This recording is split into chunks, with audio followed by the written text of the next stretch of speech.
So, ఇది sun screens అనమాట. ఇప్పుడు ఇదేమవుతుంది చర్మంలో మనకి హెయిర్‌కి మనకి ఏదైతే ఉన్నాయో, ఈ హెయిర్ బయటికి రావటానికని పోర్స్ ఓపెనింగ్ అవుతూ ఉంటాయి.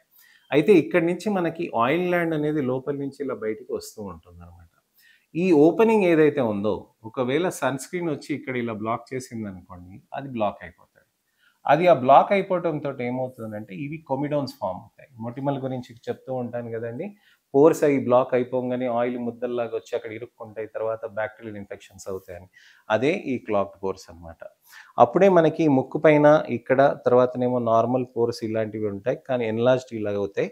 కానీ మీకు సాగింగ్ పోర్స్ అయిపోయి, యాక్నే స్కార్ పోర్స్ అయిపోయి, వైట్ హెడ్ పోర్స్ ఇలాంటి రకరకాల పోర్స్ ఉంటాయన్నమాట. దాంట్లో మీకు బ్లాక్ హెడ్ పోర్స్ అనేటివి ఎక్కువగా అవుతూ ఉంటుందన్నమాట. సో, ఈ విధంగా పోర్స్ అనేటివి మనకి బ్లాక్ అవుతాయన్నమాట. సో, అలానే కాకుండా comedogenic, non comedogenic sunscreens అనేటివి మనం చూసుకోవాలి. తర్వాత 2 విధాలుగా మనం చూసుకోవాల్సిన అవసరం ఉంటుందన్నమాట. ఎస్‌పీఎఫ్, పీఏ రేటింగ్స్ అని అంటామన్నమాట. ఎస్‌పీఎఫ్, పీఏ రేటింగ్స్ అనంటే మనకేంటనంటే ఎస్‌పీఎఫ్ అనేది అల్ట్రా వయలెట్ బి రేడియేషన్ తోటి మనకి వస్తుందన్నమాట.